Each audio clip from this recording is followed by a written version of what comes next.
Bonjour à tous. Nous sommes donc jeudi 10 avril au matin. Alors, après avoir fait chuter les marchés d'environ 20%, l'ami Donald Trump, en mettant en place des droits de douane un peu excessifs, a d'un coup décidé, du jour au lendemain, en pleine nuit hier, de faire une pause de 90 jours sur ces mêmes droits de douane. Résultat, Nasdaq plus 12%, S&P quasiment plus 10%, et aujourd'hui, à l'ouverture, les marchés européens prennent environ 7% en moyenne.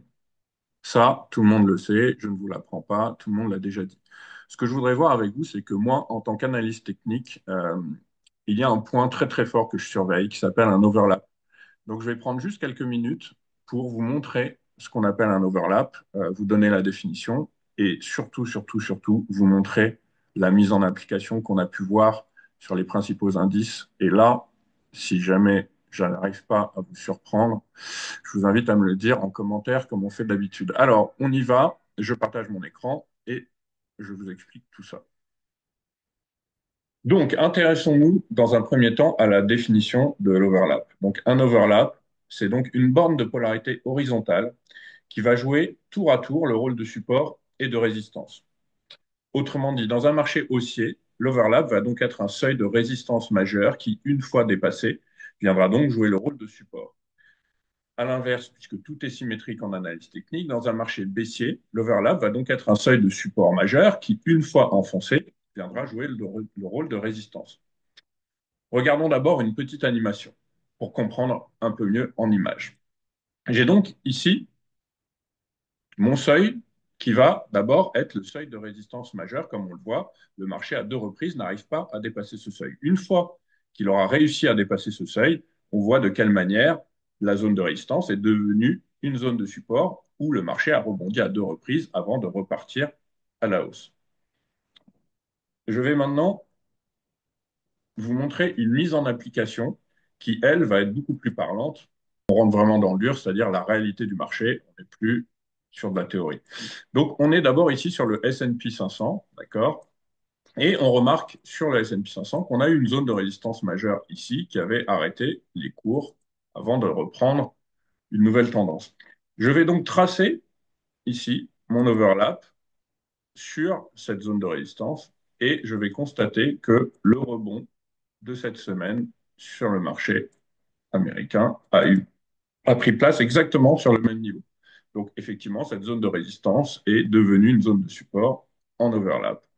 Je vais regarder maintenant le Dow Jones et de la même manière, qu'est-ce que je constate sur le Dow Jones? Je constate que j'ai ma zone de résistance majeure ici, sur laquelle je vais donc tracer mon overlap potentiel, et je me rends compte que cette zone de résistance qui avait arrêté le marché fin 2021 est venue ici jouer le rôle de support cette semaine et a permis au marché de rebondir sur le Dow Jones. Maintenant, on va regarder sur le troisième indice majeur américain, à savoir le Nasdaq.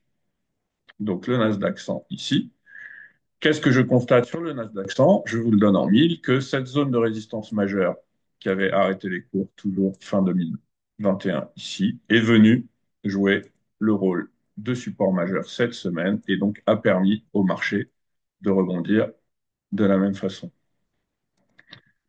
Allez, deux petits bonus. J'ai regardé le marché asiatique, notamment le marché japonais. Donc là, nous sommes sur le Nikkei, donc l'indice de référence japonais. Je constate sur le Nikkei que les cours se sont arrêtés à deux reprises sur une même zone de résistance ici.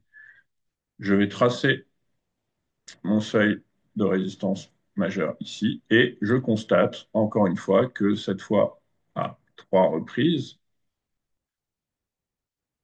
voilà, les marchés sont venus s'appuyer à chaque fois sur cette zone de résistance qui est devenue une zone de support en overlap majeur et malgré parfois des chutes quand même assez violentes comme on le voit là et là.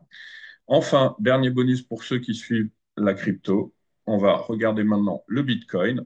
Et qu'est-ce qu'on voit sur le Bitcoin? On voit que cette zone que j'ai déjà tracée de résistance majeure qui avait arrêté les cours à plusieurs reprises est venu par la suite jouer le rôle de support ici. Donc ça, c'était pour vous montrer l'efficacité de ce type de niveau que moi, je trade très régulièrement, dont je me sers très très souvent lorsque j'initie des positions sur le marché. Je vais vous mettre en commentaire ici de quoi nous joindre au cas où, donc le mail, l'adresse, le site, ainsi que nos principaux réseaux. N'hésitez pas à nous contacter si vous voulez en savoir plus, suivre des formations, des webinaires, éventuellement vous abonner à nos services, bien sûr. Ça fait partie du jeu également. Je vous souhaite une très bonne journée. Faites attention, les marchés sont très volatiles. On n'est pas à l'abri d'un nouveau soubresaut. Bon courage à tous et maintenez la barre. À très vite.